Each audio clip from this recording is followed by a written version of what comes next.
This video introduces Chapter 28, The Emergence of Industrial Society in the West, from Stern's World Civilizations.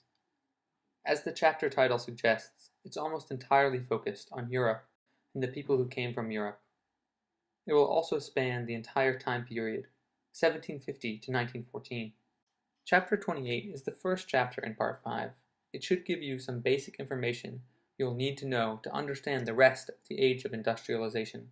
You might think of it as a framework for your understanding, like this building under construction. Build this knowledge now, and it will support your understanding of further ideas, like adding the walls to the building. So let's build that foundation. We can split the chapter into two main parts: European politics, covering the first 13 pages, and odds and ends, which throws together some other particular important pieces of background information in the final 10 pages. The first two sections, the Age of Revolution and the Consolidation of the Industrial Order, deal with political events from 1750 to 1914. Remember how the Part 5 introduction was focused on revolution and nationalism? Not surprisingly, those are major themes for this chapter too. We also see industrialization beginning to play a major role. As you read, see if you can get a sense of bigger changes than the individual revolutions. What would it feel like to be in one of the early revolutions? Why did revolutions continue to happen, even in the same place? Finally, why does Stearns say that revolutions began to drop off after 1848? These revolutions, especially the French Revolution and the Revolution of 1848, will contextualize many of the changes we will study this term. The political section ends with a discussion of the rise of socialism and feminism, both ideas that grew out of the Enlightenment.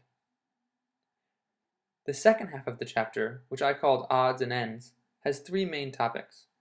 First, cultural transformations, which covers the striking changes that accompanied industrialization.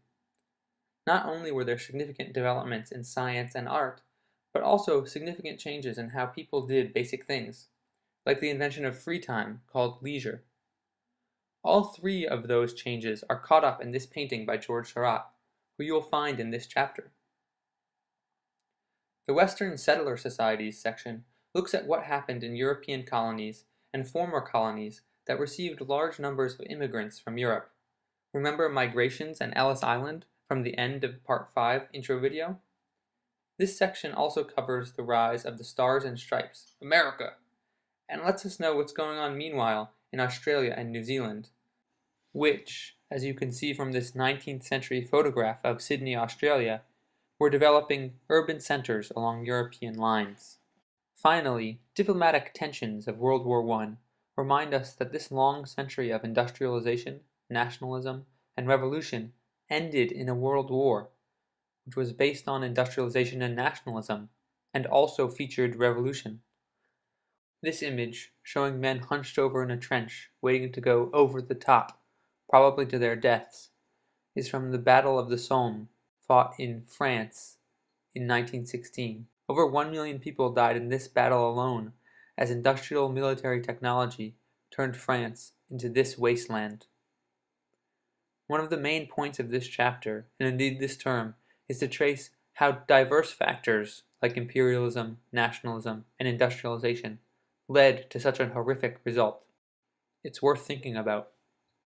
That's it for this video. Thanks for watching, and I'll see you next week with Chapter 29, Industrialization and Imperialism. We'll learn why people from a small island with funny uniforms and mustaches, like these guys, felt like they should go and take over the world.